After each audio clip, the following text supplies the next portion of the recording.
Hello, everyone. Here is another authentic conversation, and I'm glad you're here tuning in from wherever you are in the world. A little bit about myself, Adele Bernard, and Transition Clarity, my company, is we primarily work with the men, but it's all about awakening to the true potential of who you are by releasing the belief systems, the conditionings, the untruths that you've been told you are and you're not. Right now, I'm running a program about the boy behind the man. And this is about, were you a Superman, a Batman, a Robin, or did you want to be Tinkerbell? All is good. It's who are you here to be once you let go of the conditionings, the have tos, the must, the, you know, all of that stuff that we get caught up in this life with. And I can be followed on Facebook, Instagram, or at the company bit.ly dot transition clarity with a capital T, capital C. And now I want to introduce our guest today. Her name is Carla Wainwright, a holistic wellness coach, sexual awakening facilitator, and a midlife alchemist. She supports women 40 plus to reclaim vitality, balance their hormones, and reconnect with the pleasure of power through the blend of metabolic health, nervous system healing, and sexual embodiment. With a background in biology, homeopathy, and over 2 decades of experience in the healing arts, Carla bridges the science of the body with the sacredness of lived experience. Her work helps women shift from surviving to thriving by listening to the body's signals, reawakening desires, and embracing midlife as a powerful rite of passage. What she wants you to know the most is to know that they don't need to be fixed to feel better. Many of the challenges women experience in midlife are intelligent signals from their body asking for a different pace, a different support, and a deeper relationship within themselves. Her work is about listening, responding, and learning how to thrive from the inside out. And with that, I am happy to welcome Carla to the show. Okay, Carla Wainwright, welcome to Authentic Conversations. Oh, I'm really happy to be here, Adele. Thank you. All right. So, the famous question that we always start off with. I read your bio, all good, but tell us in your own words, how did you become Carla today Hmm. from before? Like, what is the transitions that brought you through to what you do now? Yeah, well, there have been lots of transitions. I started as a young person, I studied biology and conservation biology Mm-hmm. in university. And even did some work in Africa, working on endangered species management and wildlife as a resource. And then I came back to Canada and was doing endangered species work, and I did that for a long time. Mm-hmm. But concurrently to that, I really started to go into a healing journey of my own to heal sexual trauma that I'd experienced, and was really struggling with a lot of the after effects of that. My nervous system was super dysregulated. I just had so much anxiety. My body was numb all the time. And so, on the one hand, I was working and doing all of the things. And on the other hand, I just was really struggling day to day. Lots of anxiety attacks, panic attacks, and all of those sorts of things. So I started on this healing journey because I really actually wasn't getting the right kind of support that I needed from the mainstream medical system, which you've probably heard once or twice before. And interestingly, one of the first things that really kind of blew my mind open is I had visited a health food store in Prince George here. And the woman, that store doesn't exist anymore, but the woman who owned it at the time was doing her practicum in homeopathy. I had no idea what homeopathy was. And she said, I need some, test patients to work on my practicum. Will you do this? And I'm like, oh, sure, sounds good. I have no idea what this is, but, I tend to be kind of dive right in. Sounds good. Yeah. I'll try it. Anyway, she gave me a remedy. And she didn't just give me a remedy. She of course did a consultation, etc. And based on what I said, she gave me this remedy. I took this remedy, and I ended up having actually a massive healing reaction to it, to these three little, seemingly sugar pellets that I had taken. And the healing reaction was really was quite profound.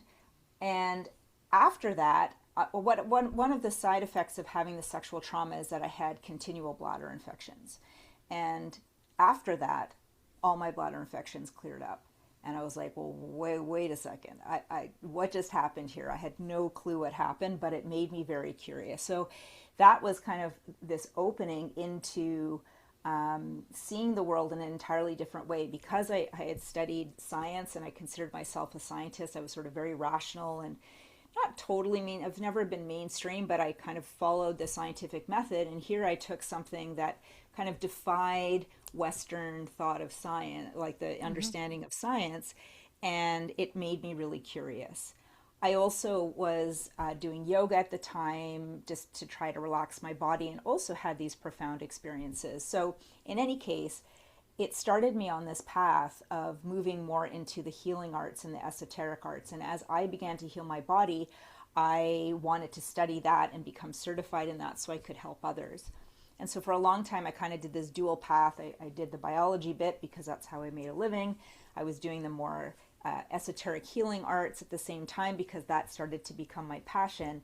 And then eventually, like for many people, you kind of have to make a choice. Yeah. It's hard to do all the things. And I just really felt like my heart wasn't, as much as I'm so passionate about nature and the environment and wildlife, I didn't feel like I actually was affecting a lot of change in the work that I was doing Mm-hmm. as a biologist. And I felt that I had much more of an impact doing the healing work. And so I just continued to move along that path, and that led me to studying Tantra. It led me to studying all of these different healing modalities. And so, kind of fast forward to the last decade, I'd say, is I feel like there's been this really beautiful coming, full circle because I've reintegrated a lot of my early biological training into the work that I do now, Yeah. because I think there's also a lot of there's so much power in both methodologies, right? And bringing them Yeah. together in a really integrated way. So I'm grateful for my science background because I'm able to pull in aspects around health, particularly metabolic health, but also the energy pieces, also the somatic pieces, the healing pieces that I think are equally as important. So that's really where I've arrived to today. There's no accidents. Everything has led me to this moment of where I'm at. Well, and I think it's just fascinating how just a simple question of, do you want to help me in my practicum? Yeah. Right? Like you're just like, "Oh, sure. Like and yet it's such a huge doorway of Mhm. opening to a whole different path that you didn't know you're looking for. That's right. Right? And that's I get goosebumps with that because it's like um on the last podcast I just recorded, it was like we if we took out one stone or one decision or we wouldn't be where we are today, Yeah. right? And and how do three little so-called sugar pills, little balls, take away bladder infections, I know. right? Like, do you know as a biologist, like, have you figured out how that Well, so works? if we, without going down that rabbit hole too much, but of course, homeopathic remedies, what's so fascinating about it, it is energetic medicine, because the more dilute the remedy, the more powerful it is. Yeah, So it doesn't make sense to our kind of rational, logical yeah. minds, but that is how the energy medicine works. And so, scientists would say, well, it's so dilute that there's nothing there, but clearly there is something there. And I think that that's part of like the arrogance and hubris of science, is it thinks like we know everything and we're at the pinnacle Hmm. of knowledge. And I mean, we really know nothing. Nothing. you know we know something, but it's such a small amount in terms of what is out there in terms of our knowing and understanding. And I think that's really exciting. So no, we can't really describe it or explain it, but it does work. So I'm okay with that explanation, because I think that we don't have to actually explain everything. We just have to, if we experience something, that's valid, right? Well, That's enough. and because you have the science background, it just makes it this question more intriguing to me because Western medicine says, oh, well, you're on this medication and it's not working. So we'll double it up. Well, if it's not working in the first place, why are you doing more? Yeah. Right? And homeopathy says, "Oh, we gave you 3. That's too many. Let's give you 1." Yeah. Right? And yeah, like I we need it all. I'm not saying one's better than the other. It's just stay open, That's right. right? And that's the biggest thing. So what have you found in your journey now on this new path with homeopathy and helping women with the trauma and even bringing in the tantra? Like, let's just open it up. Like, tell me more. So, so I work with women in a variety of different ways. So even though I did study to become a homeopath, and I actually studied Hahnemann, who was the founder of homeopathy, I studied his entire medical system, Hmm. which is called Heilkunst. It's not something that I necessarily actively practice anymore, although I do offer homeopathic remedies to my clients as needed. Hmm. My work now is really often in kind of two spheres which often overlap. So the Tantra really comes more into the embodiment piece. So for Hmm. women who are really struggling with their desire, their sexual desire, or just being able to feel their bodies Hmm. and just feeling numb and dissociated a lot of the time. They might be struggling in their relationships, might be struggling in work. They just don't perhaps have a clarity about what their next steps are or who they want to be. So the women I work with are typically 40 plus and are Yeah. really on this threshold of coming into themselves more fully, but sometimes that's not really clear.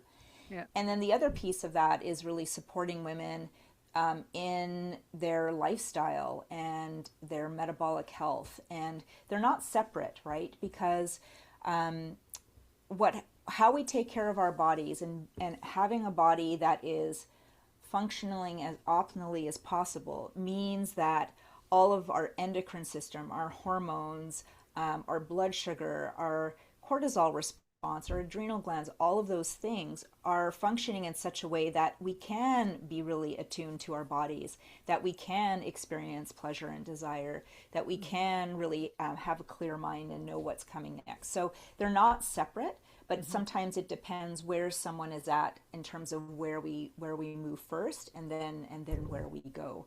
And there's so many really powerful teachings and lessons and knowledge in all of these different modalities that I feel really blessed that I have a curious mind and have studied so many different things, because you're able to bring those together in ways that are really unique to the individual, because every person is an individual. Yeah.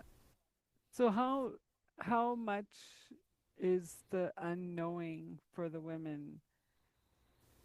and understanding that there's desires and getting in touch with their bodies have you found to be coming from the trauma of sexual abuse or sexual Oh, trauma? well, I mean, without a doubt that any type of trauma has a massive impact on a woman's body and her capacity to just feel safe within herself. Hmm. And so sometimes it's not just sexual trauma. It could be trauma of any kind. It could be just a difficult upbringing where her voice wasn't valued. Hmm. Um, you know, conditioning societally about just your emotions are not worthwhile, or there's so many different Hmm. aspects to that. And one of the defense mechanisms that the body has is really to protect itself, is to dissociate, is to go into numbness, Hmm. because feeling doesn't feel okay. And so that really becomes like kind of the way that many women operate and move through the world, is just with various levels of numbness, and it's a form of protection. And while that protection had its use, I'm generalizing here because Yeah. every situation is different, but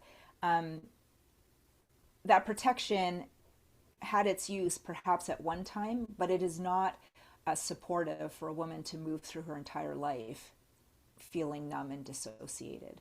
So there really comes a point where she wants something different, but doesn't really have the roadmap of how to get there.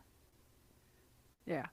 Well, and hopefully we're giving them the roadmap that their feelings are worthy of being shared, their voice is worthy of being heard, and worthiness is I think the human condition that Mm-hmm. we're all working through, right? If there's one Absolutely. condition we had, it's worth, you know. Yes. And I think that it's almost universal that there is a subconscious belief that we're not enough, that we're not worthy. Yeah. So I think that people are surprised to hear that, but I mean, I counter that over and over and over again. And I've had to work through that as well. Yeah. But then I've come to the conclusion that I'm worthy because I'm here, Yeah. right? I didn't say I started here. I just said I've worked through it to I'm worthy because I'm here, Yeah. right? And and God doesn't make any junk, Yeah. right? And more importantly, like whether you believe in past lives or whatever, it doesn't matter. It's we were chosen to be here at this time, right? To work through the trauma, to get healed, to come into compassion and loving and oneness and unity. And so, yeah. And that's one of the reasons why I keep going on this podcast, because every time I think, no, I'm going to stop, I don't want to do it anymore, my inbox fills up. And I'm like, okay, I'm not stopping. Here I'm comes, listening. now we're in season 3. Thank you. I'm listening. Um, but more importantly, I want to go back to um, the like bladder infections are so common to women. Mhm. How much is it because we can't have our voice, because we've been traumatized, because, like, have you found any correlation or, like, and maybe you don't even know the answer, it's just this question that, Sure. hmm, So, in my experience, the bladder is one of the places that we hold on to unprocessed rage. And so, I mean, we literally have this saying, I'm pissed off, I know. right? So, um, and like language is there, like these sayings have energy and meaning behind them. We Hmm. often don't even make the association, but if we pause, it's like, oh, right, okay, I'm pissed off. Yeah. So, and I would say that anger is one of those emotions that women really struggle with. And, in our culture, overall, women are not encouraged to really be angry. Like an angry woman is often made to feel shameful or Yeah. scorned in some way, even though we have a lot to be angry about. Men are able to express their anger in much more healthy ways, and also lots of unhealthy ways, of course. But anger is a tough one for women. Like, we often will be more in touch with our sadness, our grief, our fear, but Hmm. anger can be really difficult. And it can often feel not safe to really, like, to get really angry, to be in a rage can be a pretty scary place, if you haven't really anchored into that. Yeah. So even just being like in it, it's like, whoa, this is terrifying, and then it often gets repressed. So the bladder will often hold on to that rage, and so particularly for women who've experienced sexual trauma, of course, understandably, there is a lot of rage, Yeah. and that gets held in the bladder, which then manifests as an irritation and infections, and on and on and on. So, you know, the of course, like in my particular instance, and I don't want to say that everyone can just take a homeopathic remedy and suddenly their bladder infections will go away. Like, I think there was this perfect convergence at the time, and there was a lesson I needed to learn, and it was helping to direct me on my path. Like, I believe that that was Hmm. laid out for me in a particular way, and everybody's journey, of course, will be unique. And so while homeopathy, something like homeopathy, can be extraordinarily helpful, I think that creating a relationship with anger and finding safe ways to express that anger and learning how to express it and not hold it in the body Hmm. is really, really important. I mean, all emotions need to be felt and alchemized and moved through, because otherwise they just reside in the body. It's just energy that hasn't had a chance to be expressed. And this is what leads to all kinds of um, conditions Hmm. and suffering, because we don't allow ourselves to just really feel emotions when they need to be felt and moved through. Well, yeah, and I mean, um, even in my own life, I had a bit of anger decide to come up, and I'm like, um, but and even knowing what I know, I caught myself that I was shaming myself, and I was like, well, that's just a circle I'm not entertaining, right? Obviously, it came up because it needed to. I pushed it down for so long, and then yeah, like I cut it right off at the pass because I'm like, there's no way I'm being shamed for showing emotions, Yeah. regardless of how violent they were. So you had the awareness to do that, but for Well, that's many what I'm saying. Like I've been many doing this women work my whole life, don't even notice that. Yeah.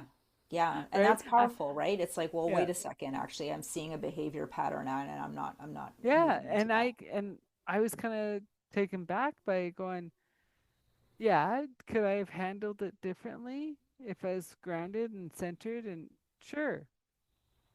But when that anger or that um frustration or whatever emotion, sadness, crying, like it whatever emotion comes up, right? Because we all have a different emotion. Like an earth would probably go inward, like an air just, goes spinny. Like I'm a fire, so I blow, right? Like we all have our ways of letting go, and it's more important that you let it go Hmm. than it is to worry about how it's affecting others, who's around, right? Because if you don't let it go, and yeah, I mean, like it's better to let it go in a healthy way, right? Than just like someone saying hi to you and you blow up at them. Like, not really, right? That, but it's also catch the tail end of you're not shaming yourself. You're not saying how bad a person are you. Like, I must be broken. Like, all that garbage to stop that before that all happens, Yeah. you know? Because, especially for women, we've suppressed so much that I'm surprised we haven't blown more, Yeah, I agree. right? And Yeah. and I'm not saying it's the men in our lives that are treating us badly or doing this to us or whatever. It's just the way we've been told to be brought up, Hmm. you know? And the more we can talk and the more we can get it out and the more we can bring in healing circles for men and women, the better we're all going to be.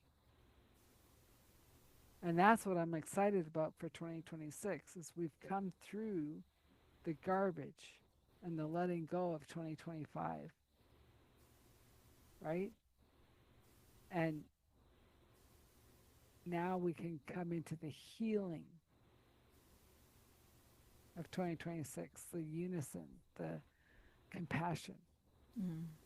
right? Because we don't know what's going on in anyone's life, really. We're not living in their life. And even if we're witness to their life, we don't know what internally is going on. And so Of that's course not. where it's like really interesting, like even working with animals and stuff. Like they can't tell us, well, my back leg hurts, right? We have to let go of the mind and listen to their heart so we can feel where they're hurting, what they're trying to say, because they sure do it for us, right? They absolutely do. So, um, so when you say like that you're not really using homeopathy for your clients now, what are you working with? Like, what do you do more now? Hmm. So, I'm working as a coach. And Okay. like I said, I'm doing the embodiment piece. So sometimes that is more around sexual awakening, reviving sexual energy in the body, connecting deeply with sensation, learning how to move out of numbness and into your full pleasure capacity. And sometimes it's focusing more on really supporting someone to be much more metabolically healthy, to navigate the perimenopausal and menopausal journey with fewer symptoms and with a view forward of longevity and vibrancy and vitality. And like I said, they often mix together. And then sometimes I do group programs and then of course retreats. Hmm. And it's just, and when I say I'm not really doing homeopathy, I'm just not seeing people like strictly as a homeopath Oh anymore. yeah. But I would Okay. say that everything we do informs everything we do, right? Yeah. So it's not that it's out of the picture, but I just don't kind of hang my shingle up in that way and just see people strictly as a homeopath. Yeah. No, that makes sense because it's like I say, well, I primarily work with men, but if women show up, I'm not going to turn them away. Okay. Sure. Right? Like, you know, um, okay. No, that makes sense because you sometimes you need to balance everything. You have to use everything in your toolbox, right?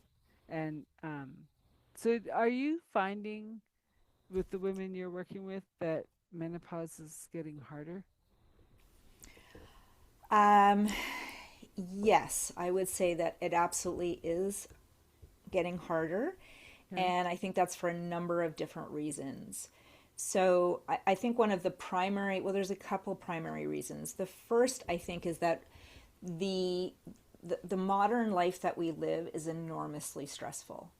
And there's a huge biological mismatch between the way our bodies evolved and how we were supposed to basically experience a moment of stress, and then that stress would be over, and then we would regulate and we'd get back on with things. But the way that our lives are now is that we are under an assault of continual, not only acute stress, but chronic stress. Mm-hmm. And our bodies didn't really evolve to be able to manage that effectively. Mm-hmm. So, stress is one of the big reasons that women really struggle in their perimenopausal and menopausal journey because it has such a huge impact on hormones. It has such a huge impact on our insulin, our Mm-hmm. blood glucose sensitivity, and then, of course, also our thyroid as well. So that's one reason. And then the second reason, too, is sad to say, but our world is extraordinarily toxic.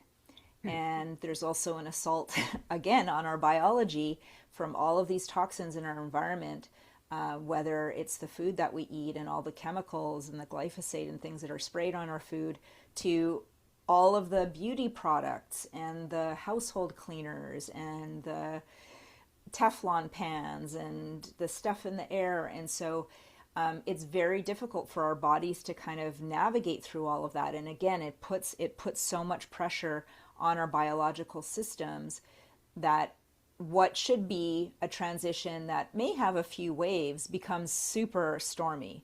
Mm-hmm. Particularly, there's other factors as well, but I would say like stress and toxins are two of the primary reasons that I think it's much more difficult than it was, even then for our mothers, let's say, or our grandmothers. Well, I've been blessed to not go through it, but I did see my mom go through it, and I was just like, that seemed horrible. And so I have compassion for women going through it. I don't know why I've been blessed that I didn't go through it, but I'm like, count your blessings. Um, and do you see that we're going to be able to turn this around? Like, because so many people have thyroid issues, have, the menopause. Like, do you see that we're going to be able to? Because I mean, we can't make them not poison our food, but can we do something in our own little world and our own little bodies Mm-hmm. to, I mean, yeah, like I know there's lots of research and stuff saying just turn off your phone, turn off all electronics more around the day, right? Like don't use lights, use a candle rather, like um so what's your thoughts on that? I think that there's so much that we can do to Hmm. support our bodies. I actually I'm working with a client who, even just in a few months of making small, incrementable, doable changes, not having candles in your house at night, because it's like probably for 99.9% of people that would not be something that they're going to actually do, although it's a good idea.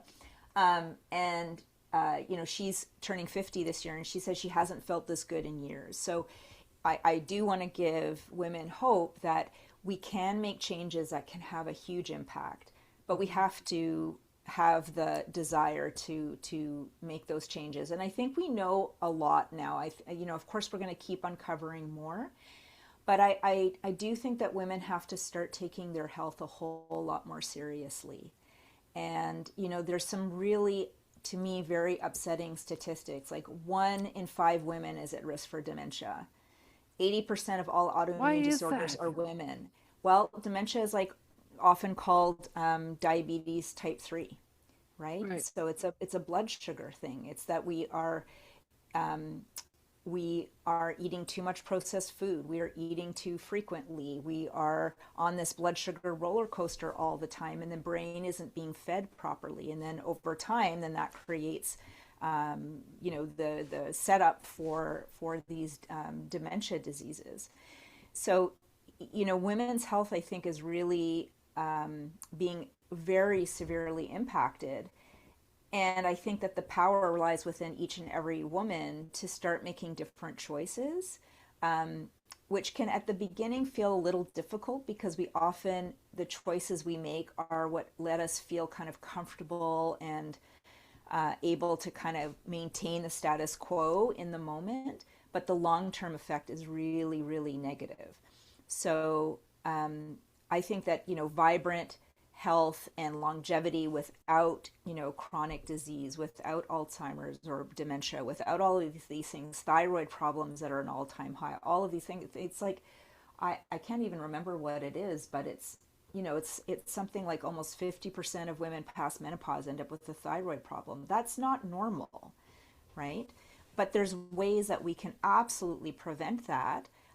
It really takes a woman deciding, you know what, I have a vision of my future self. Maybe she's like 80 or 90 and she's vibrant and healthy. And that future version of me is cheering me on and asking me to make the best choices for me today so that I can reach that future vision of myself. So, I am really concerned about the state of health for women. And I 100% believe that it doesn't have to be this way, but it takes women to actually say yes to themselves, like truly say Well, yes to themselves. but I also question the whole medical system because um, I know doctors on both sides, and they're like, we're not taught nutrition, we're not taught, we're not taught about women's health really, we're not taught about bedside manner. We're like, right? And it's like, so if you're not taught about 50% of the population, you're not taught to talk to them as a human, and it just drives me nuts as you go into a doctor's office now. It doesn't matter, like I've gone in a few. One question per visit. Hmm. You're really going to understand your patient with one question? Like, don't waste my time. And Yeah, I don't know if you want to get me started on our Canadian medical system it's because, not the Canadian, it's all of it. yeah, I hear the same complaints in England, in sure. Ireland, in Australia. Like, I'm just grateful our one question doesn't cost us $400 like it does in the US. Yeah, yeah. Right? And even like I don't know if you guys have this in BC, but we have the helpline, right? We can call and get a doctor, a nurse, or whoever on the call, and then they can say, "I'd be calling the ambulance. I'd be going into your doctor. Yeah, just take a couple Tylenol." Right? That frees up our doctors and our healthcare system, but it still doesn't mean we have enough doctors. No, no. And the quality of care has really, really diminished. Right? Yeah, because I Yeah. mean, we can't keep up with how many people are coming into Canada or Alberta or BC. It's like, you know, and then on top of it, you say, "Well, I don't really like my doctor," but you're stuck with them. You can't change doctors. Oh no, I know. I haven't had a doctor in years. My last doctor fired me because I called him out on his atrocious behavior with my daughter, and so he fired me. So I haven't had a doctor in about 4 or 5 years. Interesting. That's all I'll say. That's But okay. yeah, Well, I assume I had one doctor who fired me because they never returned my calls. Like mm, whether it's staff changes, and I'm like, okay, well, I guess I'm fired from them. I said, okay, well, I guess I don't need them. And then my favoriteest doctor um, decided that she was going back to Ontario. I'm like, you're leaving me? And she goes, I'll get you the right doctor. So she gave me to her friend in the same clinic, and we butt heads. Like she doesn't hear mhm, anything I say, and I'm like, whatever. So I technically have one, but I don't go to her. yeah. Because there's no point, like, if you're just going to put me on drugs, I'm not coming back. I don't take drugs, right? And and like how you said about like you shouldn't be having thyroid issues. I've never not known my body to not have thyroid issues. But I'm wondering how much my thyroid is affected with my voice. Maybe that's a question for you because I never had a voice, Hmm. right? And then I'm like, oh, now I've thyroid issues, and I still don't have a voice. Like, but I'm getting a voice, right? So I'm Yeah. doing a podcast. I'm finding my voice. So maybe it's gonna go away. I don't know. It is certainly going to help. And so you're absolutely right. The thyroid is very much connected to our voice and speaking our truth. And, there's when we're not able to do that, we create an energetic blockage. We Hmm. talked earlier about, not everything is in the material world. The energetic world is just as important. And Hmm. so there absolutely is a correlation between not really feeling empowered to speak our truth and use our voice effectively and thyroid issues 100%. Well, and here's another thought because I've done the psychosomatic journey, and you think about your thyroid, it is the gatekeeper for your brain to connect to all your organs. So if your gatekeeper is sick or under functioning or blocked energetically, whatever, how is your body and brain talking to each other? They're Mm-hmm. not, Mm-hmm. right? And then you say about, dimension, and it's like, well, if women have gone over, like, let's just do that last 100, because that's my frame of reference, right?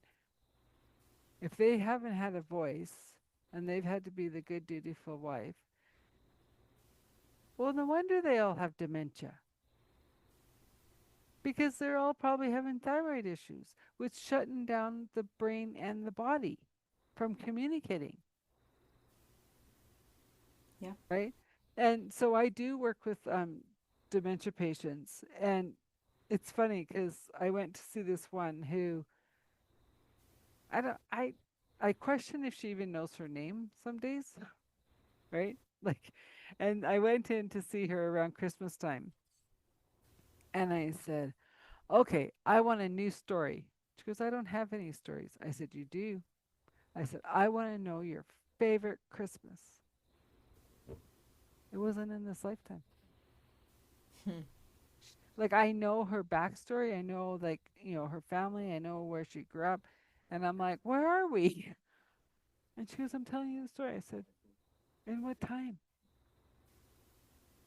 It was the 1800s. And I said, "Okay, I'm paying attention." Right?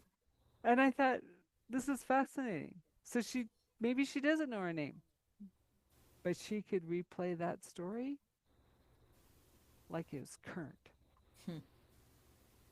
And that's kind of why I took like, I only do it like casual, like whenever I can fit it in, but it's helping me understand working with clients.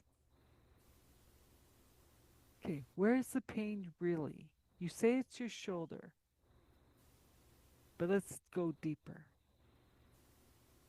right? Maybe they got bow and arrow there. Like, who knows? Like, it's just the craziest stuff comes up. But I follow it because it's being brought up in the body because the body remembers. Oh, The absolutely. emotion is still stuck in the shoulder or wherever, right? And I even learned something the other day, like, um, about astrology. And it says, don't go for the knee operation. Figure out where Saturn is playing in your chart because Saturn rules the knees. And I went, what? I haven't gotten very far on that yet. But I'm like, how interesting. So you're thinking, oh, you're doing the stairmaster, you can't really do the stairmaster, but maybe Saturn's doing something in your chart. Get off the stairmaster, go swimming, or like, do something else, do some yoga. That's not so hard on your knees because Saturn is something doing something in your chart. Wow. But it's all connected, right? Like, and I even think of your background, right? And I'm seeing this, like, it's just tapestry, all connections. And I think about the saying of how does how does the bird trust the branch not to break? Because he trusts his wings to fly. If the branch breaks, he just flies. Let's go to the branch. But if the branch stays, he can stay and have a little rest. Mm-hmm. And it's where are we putting our trust in? The outside world? Or are we trusting in our inner world? Yeah. That's beautiful. I actually have never heard that saying, but it's so powerful. Oh, the bird? Yeah. Yeah. And I mean it's whether Rumi says it or Eckhart Tolle, is that so, right? Like Rumi saying, well, the farmer gets this and the farmer gets takes that and right? And you're like, the farmer just says, I'm here. I have a son. We need a horse. We got a horse. The runs away. This, right? Like he doesn't make a big deal of it. And I mean, farmers today say the same thing. Well, we need some rain. We'll trust we'll get the rain. If we don't get the rain, we'll figure something else out. But we keep on trying to figure it all out, figuring out the how, which is none of our business, Hmm. right? And it's learning to trust in the flow of the inner wisdom. Well, I think that's a real consequence of this separation from the body. That so our trust really comes from like a feeling, an inner knowing in our body, which then, that's the body mind speaking, and then the mind translates and thinks it's the mind always thinks it's, the one in control and knows everything. But because our society is so focused on thought and, linear thinking and rationality, we've lost this capacity to innately trust our bodies. And so we miss so much of the guidance. So that's so much of the embodiment work is really, it's like, how do you come back and first learn how to listen, Hmm. and then take that listening and then use that in your life. It's so Hmm. important. Well, and I think now that we're moving into the year of the fire horse, um, it's the inner wisdom that we have to all come back to because the next 20 years are all fire signs, Yeah. right? It is watching the things that do not work anymore crumble as we emerge out of the fire, right? Like the true phoenix rising. And um I'm just like I'm so excited for this year. I was hoping it was coming last year in July, but I had to be patient. But it's also time is irrelevant because um if you're not getting confused at what day it is, something's wrong. Well, that's been Because happening for a while. no, I know, but they're saying instead of linear, it's going circle, and you Sure. should Yeah. be confused. And Yeah. and when I heard that, I was like, what? And then I was like, oh, but that does make sense, right?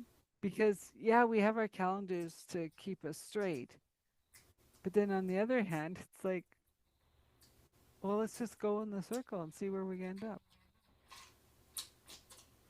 Put the phone down, like turn off everything and go within and see what the messages really are coming. And that's been my biggest lesson, especially coming out of the holidays, was just like, you haven't been spending too much time within, Mm. right? Because I've been focusing on the holidays, the outside, and my body's screaming at me, come within. And so what does it do? It blew out Yeah. in anger because I wasn't going within. And, year of the snake, let it go. Like, however it has to go, right? So, um, yeah, so it's interesting. So, who's your ideal client? Obviously, women 40 plus. Hmm. Can you do anywhere in the world? Yeah, absolutely. I work with women Okay. anywhere in the world. My ideal client is a woman who is perhaps just really struggling navigating perimenopause, ready to start feeling better in her body, wanting to make a connection with her body in a way that maybe she used to have and lost, but and would like to get back, or maybe has never had. A lot of women I work with, I'm really supporting them to step into, what I believe is the most powerful time in a woman's life is, when she comes into her wise woman. Yeah. And even though, our culture doesn't really tells women that, we're kind of washed up and our best years are over, I don't believe that that's true at all. And so I think so many women have a deep inner knowing that there's something really powerful that is, waiting for them, but they're not quite sure how to get there. And so the women I work with, I'm really supporting them to step into that most authentic and empowered version of themselves.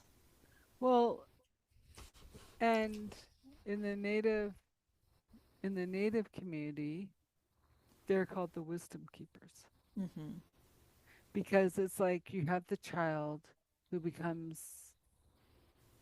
a woman when they start menstruating, and then they're, the bearing years, and then as they go into menopause, they now shift into the elders and the wisdom keepers and the truth holders. And I think um, we've gotten so busy and fast that we've forgotten to keep the traditions, right? And I even um, remember reading somewhere, it's like, what's with all the tattoos and piercings? Because we've given away our rites of passage, Mm-hmm. right? And I was like, interesting. And so as a joke, I was at a party at the before Christmas, and someone came up to me and said, "Are you a virgin?" And I go, "Pardon?" Right? And he starts laughing. He goes, "Well, I'm a virgin." And I go, "A virgin in what?" Right? And he goes, "No tattoos, no piercing on this body." And so I said, "That's a funny icebreaker." Right? Because I was like, "What are you talking about?" And so it's true. There's not too many virgins out there anymore that are not being all pierced up and tattooed up, right? Not that I don't appreciate the art. I so appreciate it. Anyways, but it was just funny. Um, Now I lost my train of thought. So yeah, so I'll have everything to get a hold of you in the show notes. Um, if this podcast is resonating, whoever is listening, please contact Carla. And how would you want to sum up who you are, how you came to who you're being, Mm, you know, as we bring the show to a close? sure. So, I like to call myself a midlife alchemist. And the reason I call myself that is, throughout time, alchemy was this, um, we'll say, quote, science to turn base metals into gold. So to Mm. turn something that was not remarkable into something extraordinary. And I really feel like you just talked about rites of passage. They're so important. And I 100% agree with you that they're very much missing in our modern life. And we subconsciously crave them. They're important markers. They allow us to really step over a threshold and step into something new with momentum. And it's almost like, the some inner knowing or wisdom gets triggered as a result of those rites of passage. And I think that a lot of us are craving those experiences, but we don't really know what they are, Mm-hmm. or how to do them. And so, in my work as the midlife alchemist, is midlife is a rite of passage. It's a Mm-hmm. rite of passage into your wise woman, into that revered elder, and that's a long process, perhaps. But midlife is the precipice that takes you there, and so it's not to say that your life pre midlife hasn't been remarkable. It's been remarkable in so many ways, but it moves towards something extraordinary. And Mm-hmm. so my role is to support you in the stepping into that extraordinary life. So that's kind of how I would summarize what I do. And I Oh, do that's that using cool. science and the mystical, and all the things in between. Well, and this really is interesting because for so many of us, you couldn't say those two words in the same sentence. You couldn't say science and mystical or Christian and mix. And I'm like, why not? It's bringing all of our parts into wholeness. Yeah. We're not just a scientist. We're not just mystical. We're just not a woman. We're just not like leave the labels behind and be your whole self. Stand in the truth of who you are, the being that accepted the meat suit. I had to start calling it a meat suit because it's like people are getting too hung up on death as an ending, Mm. and I'm like changing suits, Yeah. like right? Like you can't be ecstatic about the birth of the baby, whatever baby, right? And then be sad that the person's going because you were ecstatic when the baby. They grabbed a suit. Now they're letting the suit go, Mm. right? And I think, um, in my perspective, I won't speak for everybody, is that's what we've lost in the busyness of life. We've lost the actual circle of life. Mm. Everything comes in for a reason, everything leaves for a reason. It's here to transform and mold us to who we're supposed to be. But we're still just a blip in the bigger picture. And we just got to show up as our best authentic self in this blip. So, anyways, it's been a pleasure having you on the show, Carla. Thank you, Adele. It's been really nice having this chat together. Yeah. And please like, subscribe, share, leave your comments. If you like this show, you want to reach Carla, everything will be in the show notes. If you want to know about more about what I do with transition clarity, everything will be in the show notes. Until next time, this has been an authentic conversation. What a fascinating conversation with Carla. And it's so true. Like we have to work with both sides, all information, all networks to do the best for our bodies and our state of mind. And if anything resonated in the show for you and you feel like Carla would be a help for you, then give her a call. And I did hear that possibly a retreat's coming in November, so stay tuned and follow her. Also, just want to mention that if you're interested in working with me, I primarily work with men, but I'm more than happy to work with the women to let go of the conditioning, the musts, the shoulds, you can't have a voice, all that stuff. It is now time to look inward to the gifts we were born with, the blueprint that we know we're supposed to do, and to shine our light.